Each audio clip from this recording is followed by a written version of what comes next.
Well, of course, I would have preferred a guilty verdict, but my goal was accomplished. What I have always wanted was my day in court, an opportunity to have my story told. The fact still remains, from my perspective, the system is broken. There was a point about politics. One of the things that I'm hoping the media will follow up on is why in this particular case, an employment lawyer, one that the speaker uses to do sexual harassment cases, why was that attorney used? The other point, though, that for me is important, and my message for victims is take a lesson from me. Be persistent. Don't let the not guilty verdict dissuade you from coming forward if you are a victim. If you are a victim of an assault, it's important that you report it and try to get help. What I really am disappointed in is that it took this long and me going through all of these changes, having to hire an attorney in order to get to this, my day in court.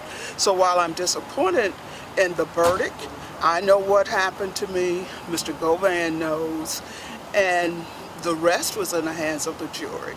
But let me express relief that this is finally over.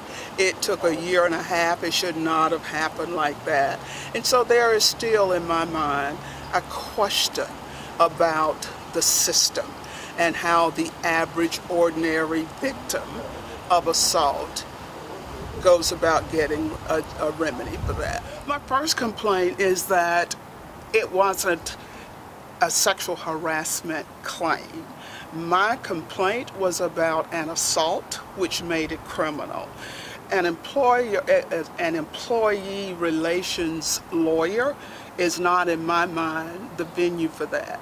And really, quite frankly, I should be able, as a member of the House, to make or file a complaint with the Sergeant at Arms.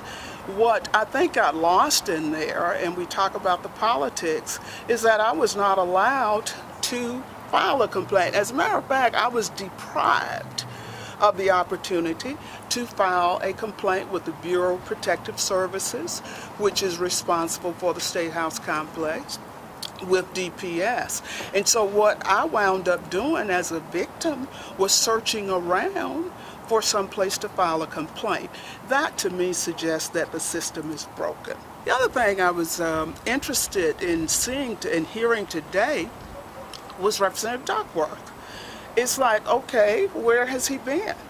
Is it a coincidence that after lunch with the Speaker, where the Speaker expressed concern about this case, is it a coincidence that Representative Duckworth suddenly remembered seeing that? And the other part of it for me was just his version was so different. But obviously the jury believed his version and believed that Representative Govan was acting in self-defense. Again, I know what happened. Representative Govan knows what happened. And I'm good with that. The important point for me was getting my day in court so my voice could be heard and my story could be told. I got that opportunity. The second point is that it should not have taken a year and a half for me to have my day in court.